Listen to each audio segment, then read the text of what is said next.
to have this choir. All right, now, sisters, we're talking about sloth. We're talking about pride, talking about greed. We're going to talk about sloth now. Sister Gertrude Stein told us it takes a lot of time to be a genius. You have to sit around so much doing nothing. I'm not done yet. Really doing nothing. She repeated herself. Takes a lot of time to be a genius. You have to sit around so much doing nothing, not really doing nothing. And I believe in repeating myself. I do that when I go down the street. It makes people leave you alone. Sometimes I give you money. Is this working? On this? Yeah. All right, so what happens when you repeat yourself, sisters, is you're laying down synaptic tracks, kind of like deer trails. It makes it easier to follow next time. And I think we do need to repeat ourselves a lot. In corporate patriarchy, every single day you are receiving 3,000 corporate messages. So patriarchy doesn't have any shame about repeating itself. And I think some of these radical truths that we're talking about today, we hear them once, maybe twice. But the jingle for Coke, or some fucking piece of shit like that, we've memorized. Because we've heard it so much. So do not be ashamed to repeat yourself. Do not be ashamed to reread the books, like the ones you're going to buy in the back table. Anyway, Sister Gertrude Stein says you have to sit around so much doing nothing, really doing nothing. Really doing nothing. Does that mean knitting? No. Does that mean reading a book? No. Really doing nothing. All right, and it's called composting, sisters. Composting is when you dump the garbage someplace that's kind of protected and you let it sit. Even though the garbage is doing nothing, something very active is being done to it. All kinds of good bacteria is working on it, breaking it down, and turning it into something very useful. Turning it into nutrient-rich soil back to Mother Earth. Now, we live in a culture that does not want you to sit around doing nothing, really doing nothing. And that is a terrible thing, sisters. Sitting around doing nothing, really doing nothing, is terribly important. When we are not busy, all kinds of inner things are going on, like compost. We're so fucking arrogant. We don't know shit about the brain. We don't know shit about the body. What we've seen, just the visible light spectrum, is such a tiny piece of the whole spectrum. And I think when you sit around doing nothing, really nothing, I think there are layers and levels of synaptic activity we know nothing about that are happening, that are possibly connecting us with people around the world, with stuff going on the planet. I think it's incredibly important that we do nothing. And when you look at the so-called primitive tribes, which they are not, how much time do you think they spend? What percentage of their time do you think they spend on meeting survival needs? You take a guess? Somebody say 15? 15%.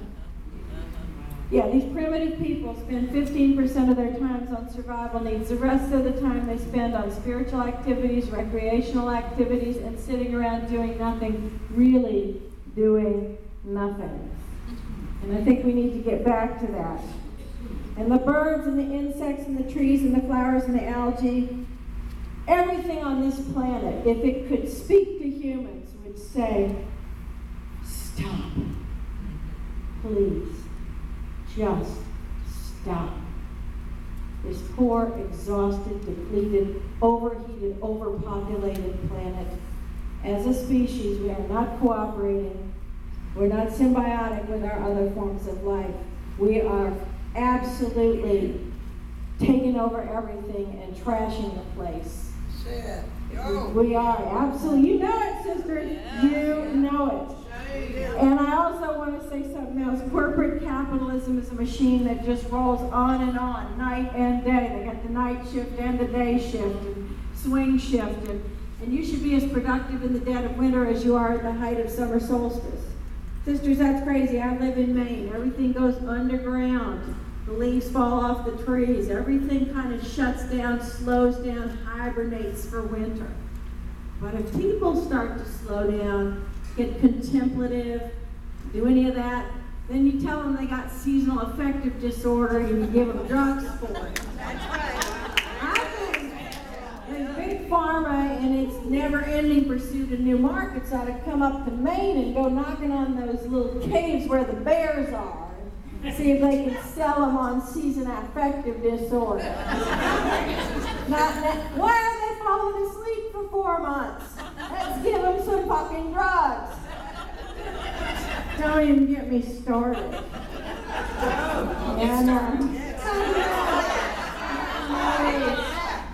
And we got this band of kind of primates, which is what we are. We always say humans and animals, like they're two different things. Sisters, we're animals. We're out of control animals, what we are.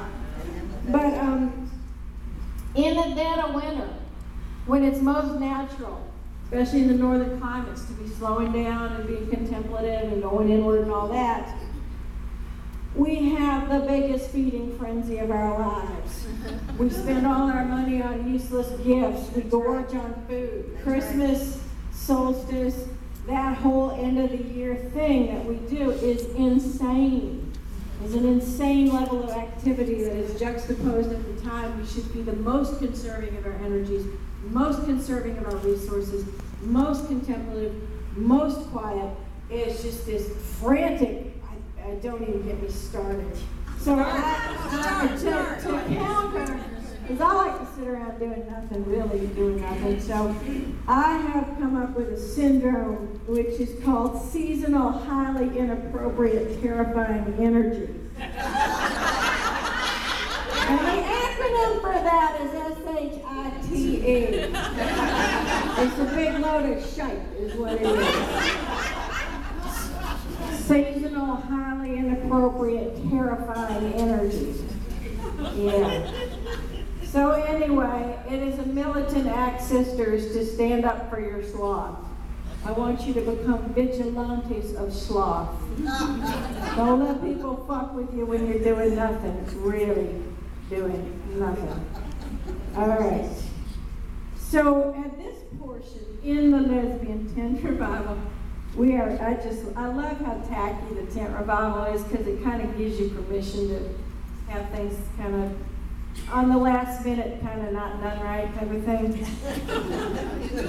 That's a radical thing, sisters, inappropriate. See, I got a witness. Anything that's worth doing is worth doing kind of poorly. Can I get a witness? We saw that yesterday. I gave a workshop on interrupting racism, and we know that is always difficult to do. It never feels like the right time. It always feels like you did it wrong, and the people that you're interrupting always hate you for it. Sisters, if it's worth doing, it's worth doing poorly. All right. So anyway, Sister Toni Cade Bamborough was a mighty synapser. She wrote a book called The Salt Eaters, and you are never going to hear about that. It's a much greater book than Moby Dick, but you've never heard of it because The Salt Eaters is about black people and Moby Dick's about a white whale. Right. And then, Salt Eaters is about men and women. All right, anyway, hunt up The Salt Eaters. It's a profound book. And Toni Cade Bamborough could have been a brilliant novelist, but she was too busy changing shit. She was a huge activist. That's where she put her time and energy. She wrote some incredible short stories. And sometimes I regret that she didn't hole up in a room and write books, but she was a tremendous activist. I had the privilege to meet her. She was one of my first lesbian crushes, as a matter of fact. Toni Bamborough walked in this conference. It was mostly white women, and it was an academic conference, blah, blah, blah, blah, blah. And she comes in the room. She's dressed in red, and she came up to the podium.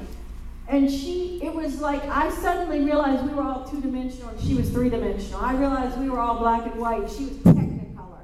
And I thought, when I grow up, I want to be like her. She was synapsing, crackling, sparking. She was so freaking alive.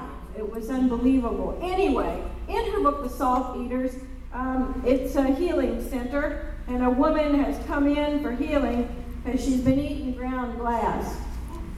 And y'all are all lesbians of a certain age, so I know you've all eaten ground glass. We all have. I've eaten it. You've eaten it.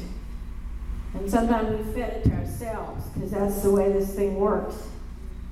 And so the healer comes up and she asks her this question, and it's so profound. I just love this. She says, "Are you sure, sweetheart, that you want to be healed, that you want to be well? Just so as you're sure, sweetheart, and ready to be healed, because wholeness is no trifling matter.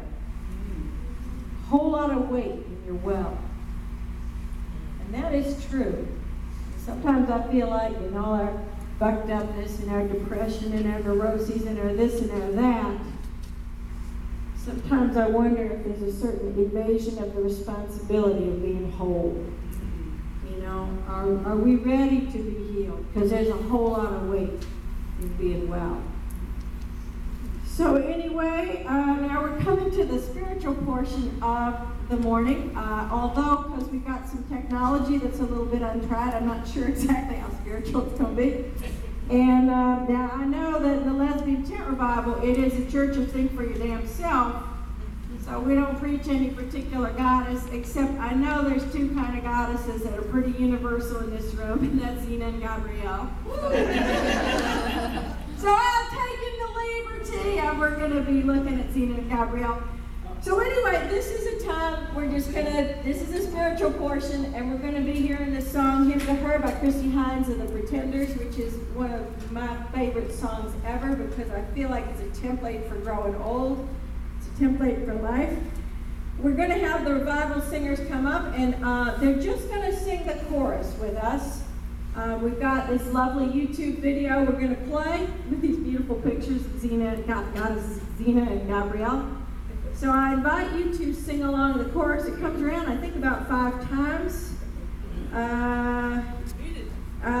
Somebody hand me a copy, but I'll tell you what the lyrics are. They're very simple, and trust me, by the 3rd time around, you will know them. And she will always carry on. Something is lost. I love that we don't lie to each other as lesbians. You know, bad shit happens. We don't lie, we don't sugarcoat that. And she will always carry on. Something is lost, but something is found. We will keep on speaking her name. And I always think of the witches. We will keep on speaking her name. Some things change, some stay the same. And she will always carry on. Something is lost, but something is found. They will keep on speaking her name. Some things change, some stay the same. These are incredibly beautiful lyrics, and I recommend that you just take a moment and let them sink in. So I'm going to ask Catherine, our wonderful technician here, are we ready to go with this?